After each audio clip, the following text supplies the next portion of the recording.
انتہائی نفیس ایک روایت ہے، حضرت آدم علیہ السلام کے پاس 6 افراد آئے، 3 اس طرف سے 3 اس طرف سے، سمبولک ہے، آپ سمجھ جائیں گے۔ حضرت آدم علیہ السلام نے پوچھا کہ تم کون ہو؟ اس نے کہا کہ میں عقل۔ کہا کہ تمہاری جگہ کہاں پر ہے؟ اس نے کہا دماغ میں، دماغ سے۔ انہوں نے کہا ٹھیک ہے، تم کون ہو؟ اس نے کہا کہ میں محبت۔ تمہاری جگہ کہاں پر ہے؟ اس نے کہا دل میں۔ ایک عقل ہے جو دماغ میں ہے، ایک محبت ہے جو دل میں ہے۔ تیسرے سے پوچھا تم کون ہو؟ کہا میں حیا ہوں، شرم و حیا۔ تمہاری جگہ کہاں پر ہے؟ کہا آنکھ میں، آنکھ میں۔ پھر الٹے ہاتھ والوں سے پوچھا بھائی تم کون ہو؟ اس نے کہا میں تکبر ہوں۔ کہا تمہاری جگہ کہاں پر ہے؟ کہا دماغ میں۔ کہا کہ تم اور عقل ساتھ مل کے رہتے ہو؟ اس نے کہا نہیں، جب میں آتا ہوں عقل چلی جاتی ہے۔ ٹھیک ہے۔ دوسرے پوچھا بھائی تم کون ہو؟ کہا میں حسد ہوں۔ تمہاری جگہ کہاں پر ہے؟ کہا دل میں۔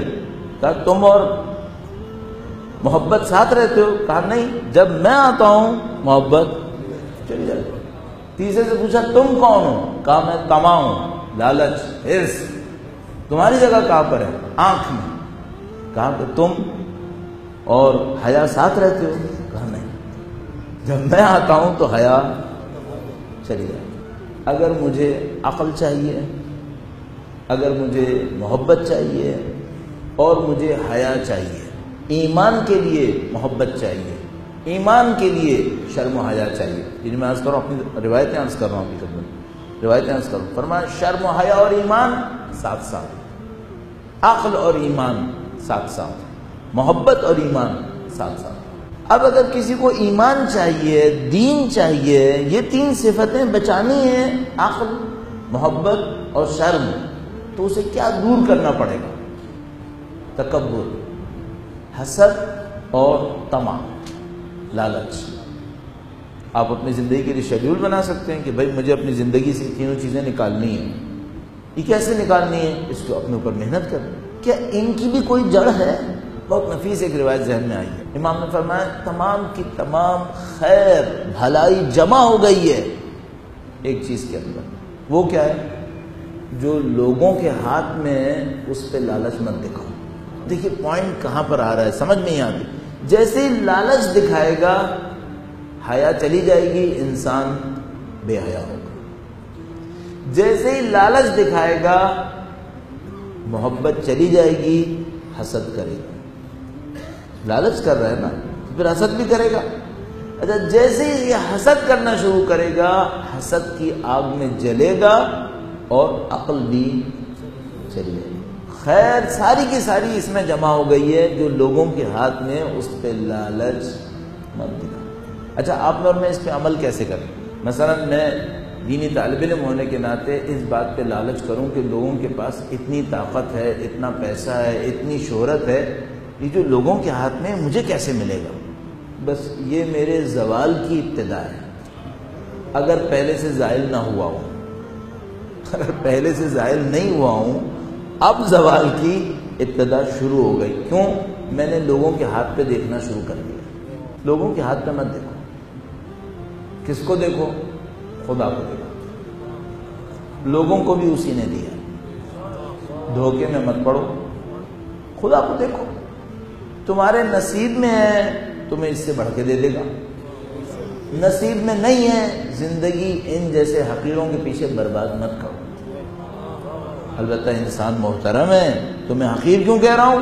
حقیر اس لیے کہہ رہا ہوں خدا کے مقابلے میں کہہ رہا ہوں، خدا کے مقابلے میں تو سب فقیر ہیں۔